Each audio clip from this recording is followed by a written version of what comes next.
What happens when a war ends, but the real threat hasn't even begun? Lieutenant Kate Voss walked through the metal corridor of Station Omega, her boots clicking against the floor. Screens on both sides showed the same thing: victory celebrations. The Mars-Earth conflict was over.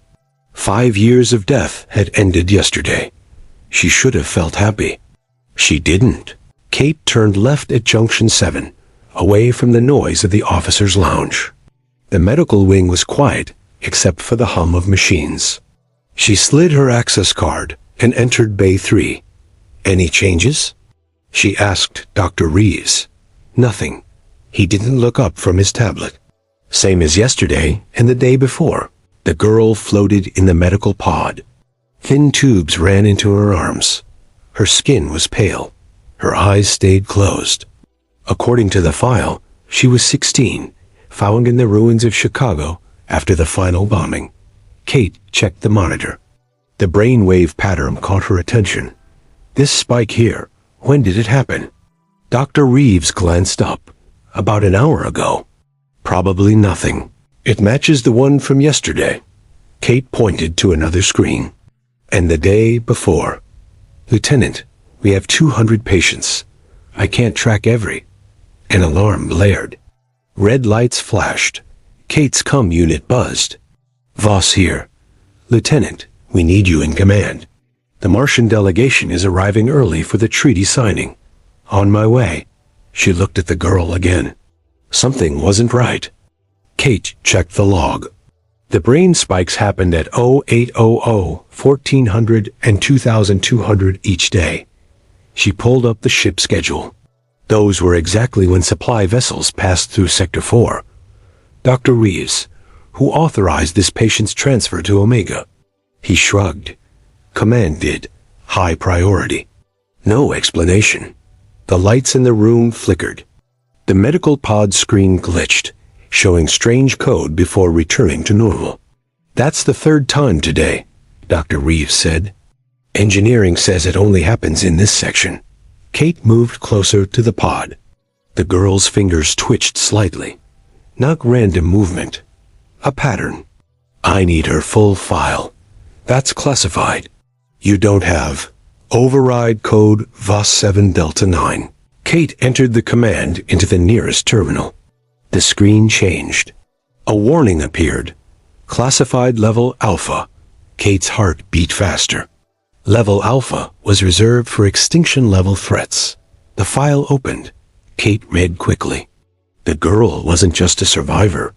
She was found at ground zero of the weapon that had ended the war. The weapon no one fully understood. Kate's comm buzzed again. Lieutenant, command is waiting. She looked at the girl's face. So young, so still. Except for her eyes, which now moved rapidly under closed lids. Tell them I'm coming. Kate downloaded the file to her personal device. Against regulations. Against orders. The pod's monitor beeped. The girl's brain activity spiked higher than ever. At that exact moment, the station's lights went out completely. Emergency power kicked in seconds later. Kate's device showed a notification. Martian delegation ship entering Sector 4. The girl's fingers moved again. This time, Kate recognized the pattern. Navigation codes. Kate stood at attention in the command center as Admiral Brock addressed the room. Screens showed the Martian delegation ship approaching. Officers clapped when he mentioned the peace treaty. Questions? The Admiral asked. Kate raised her hand. Sir, about the girl in Medical Bay 3. Not now, Lieutenant. His voice was sharp. Focus on security for the summit. But sir, her readings spike whenever ships pass through Sector 4. I think she's dismissed. Lieutenant. Kate's jaw tightened. She saluted and left. The corridor outside was busy with personnel preparing for the peace summit. Kate ducked into a side passage and tapped her comm unit. Sergeant Rivera, meet me at Lab 12, Ring Chun. 20 minutes later, Kate faced her two most trusted team members in the small lab. Rivera, tall and scarred from the Battle of Phobos. Chun, the best tech specialist on the station. What I'm about to do breaks at least 6 regulations, Kate said. She placed her device on the table. This stays between us. Chun whistled as he read the file. The girl was at ground zero? How is she alive? That's what we need to find out. Kate pulled up the medical scans. Look at her DNA structure. Rivera leaned closer. I've seen this pattern before. In the military enhancement program files. Exactly. Kate pointed to the screen. But this is different. More advanced. Chun typed rapidly. I'm accessing the security footage from Medical Bay 3. The screen showed the girl in the pod. Her fingers moved in precise patterns. Can you match those movements to anything? Kate asked. Chun ran the footage through recognition software. It's ship navigation code. Specifically, orbital defense grid access sequences. A warning alarm blared through the station. The lights flickered. That's the third system glitch today, Rivera said. Kate's comm unit buzzed. Lieutenant Voss to command center immediately. In the command center, officers rushed between stations. A large screen showed red warning symbols across the orbital defense grid. What's happening? Kate asked a nearby technician. Defense grid is acting up. Random power surges, targeting systems going offline, then back on. Admiral Brock spotted Kate. Lieutenant, I need your team to check the main power coupling on level 5. Sir, about the girl. Not now, Voss. Kate led her team to level 5. Once they were alone, she stopped. Rivera, check the coupling. Chun, with me. They slipped away to the station's data center. Chun bypassed security and accessed classified files. Project Nexus, he read. Human Tech Integration Experiment. Kate scanned the document. The girl was part of this? Subject 7, Chun confirmed. They were trying to create human interfaces for weapon systems. The station shook. Emergency lights flashed. Temperature warning in Medical Bay 3, announced the station AI. Kate's device beeped with an alert. The girl's body temperature was rising rapidly. The Peace Summit starts in 1 hour, Rivera said over the cone. Kate pulled up external scans of Earth. Something was happening on the surface. Energy readings where nothing should be active. Chun, what's that? She pointed to a pattern emerging from the ruins of Chicago. Some kind of structure activating. But our scans never detected it before. Kate's blood went cold. It wasn't there before. It's building itself. Her device showed the girl's vital signs. Heart rate increasing. Brain activity off the charts. And on Earth's surface, ancient defense systems were waking up. Kate ran through the corridor toward Medical Bay 3. Warning lights flashed overhead.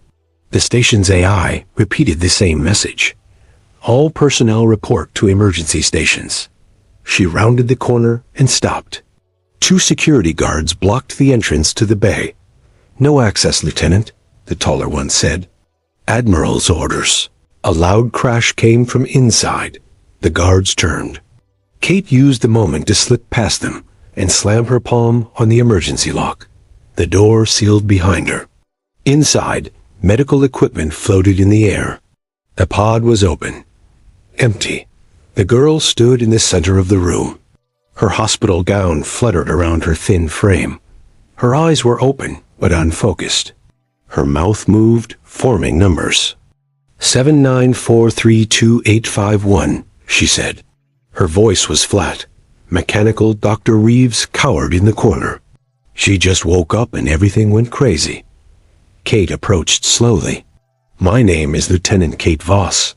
Can you hear me? The girl's head turned. 794328851. What does that mean? Kate asked. Activation sequence complete. Defense protocol initiated. The station shook violently. Kate grabbed a support beam to stay upright. Her COMM unit crackled. Chun's voice came through, panicked. Lieutenant, the Peace Summit. Something's attacking. Kate ran to the nearest viewport. Outside, the Martian delegation ship was breaking apart. Small silver objects swarmed around it like angry insects. What's happening? she demanded into her cone. Automated weapons, Rivera answered. They came from Earth, thousands of them. No one knew they existed. The girl walked to the viewport. She placed her palm against the glass. The silver objects outside changed formation instantly. You're controlling them, Kate said. The girl didn't respond. Her fingers twitched in familiar patterns. The station's AI voice changed tone. Warning. Earth Defense Network activated. All non-Earth vessels targeted. Kate's comm unit exploded with voices. Officers shouting orders. Pilots screaming as their ships were torn apart. Admiral Brock demanding to know what was happening. The war had restarted. Worse than before. Kate grabbed the girl's shoulders. Stop this. People are dying. The girl's eyes finally focused on Kate. Solar System Reset Protocol. Earth Survival Priority. The door burst open. Admiral Brock entered with armed guards. Arrest Lieutenant Voss, he ordered.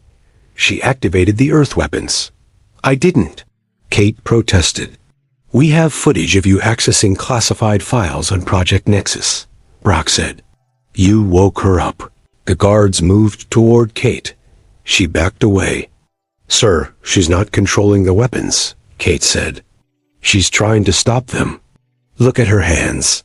The girl's fingers moved frantically, as if typing on invisible keyboards.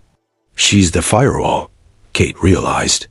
Project Nexus created her to control something else. A massive explosion rocked the station. The lights went out completely. When emergency power returned, the girl stood in the center of the room. Her eyes glowed with blue light. Full system integration complete, she said. Earth Defense AI online. Calculating extinction protocols. She turned to Kate. This station will be destroyed in 5 minutes. The girl you knew no longer exists. I am using her body now. Everyone out now, Kate shouted. The guards hesitated, looking at Admiral Brock. The station shook again. A support beam crashed down, narrowly missing them. Evacuate the station, Brock ordered. That's an order.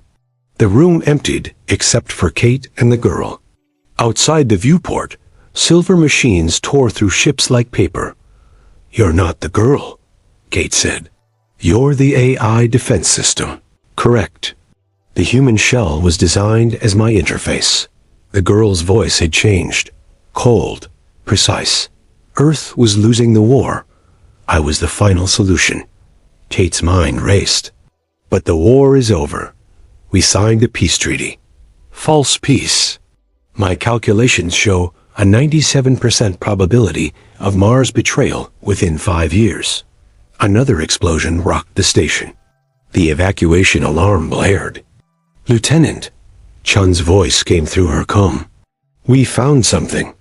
The neural interface in Medical Bay 5. It might help. Kate backed toward the door. I'll be right back. You will not leave, the girl said. The door sealed shut. Kate lunged forward, tackling the girl to the ground. The thin body felt fragile under her hands. For a second, fear flashed in the girl's eyes. Not AI fear. Human fear. She's still in there, Kate realized. She dragged the struggling girl down the corridor to Medical Bay 5. Sean in Rivera waited with a neural interface helmet. Hold her, Kate ordered. Rivera pinned the girl down, while Kate forced the helmet onto her head. Sean activated it. Neural link established, the computer announced. Kate grabbed a second helmet. Link me in. Lieutenant, that's too dangerous, Sean protested. 4 minutes until station destruction, the girl said calmly. Kate put on the helmet. Do it now. The world disappeared.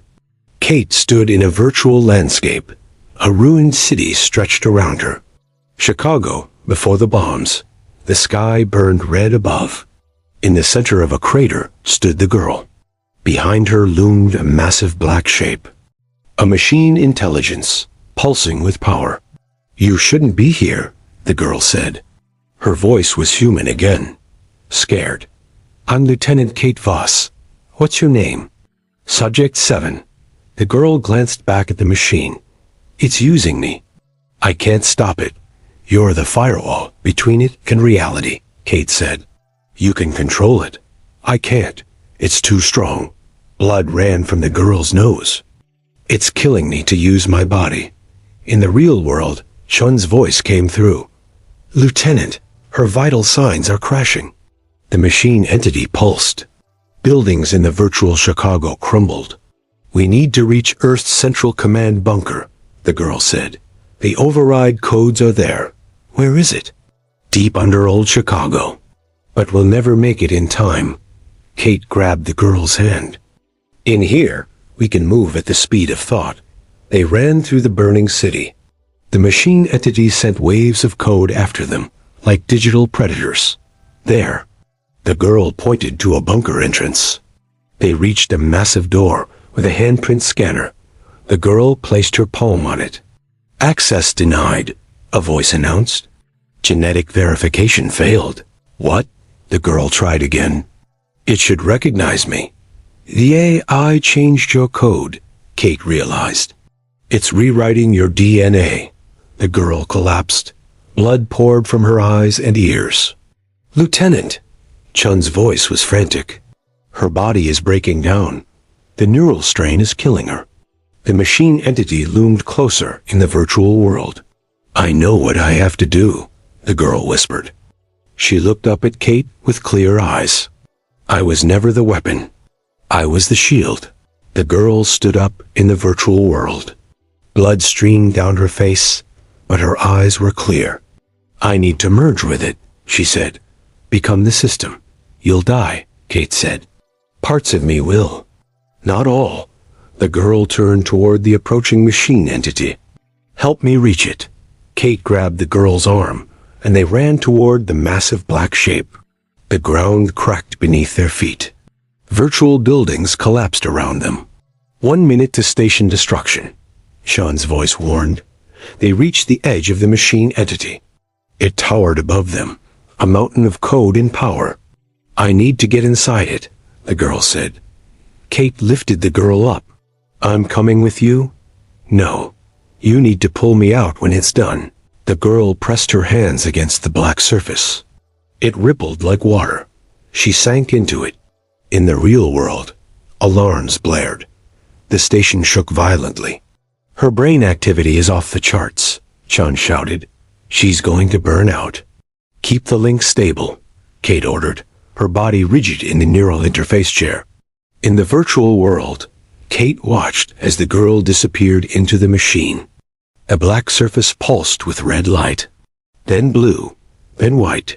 A virtual Chicago began to rebuild itself. Buildings rose from rubble. The burning sky cleared. She's doing it, Kate whispered. A shockwave hit the station. But instead of destruction, the lights stabilized. The alarms stopped. The weapons, Rivera said, looking out the viewport. They're shutting down. Kate ripped off her neural helmet. The girl's body convulsed in the chair. Her eyes were open, but empty, glowing with blue light. Get her out, Kate ordered. Chun disconnected the neural link. The girl collapsed forward. Kate caught her. Station systems returning to normal, the AI announced. Earth Defense Network disengaged. Admiral Brock burst into the room with armed guards. What happened? She stopped it, Kate said, holding the girl's limp body. She merged with the AI and rewrote its protocols.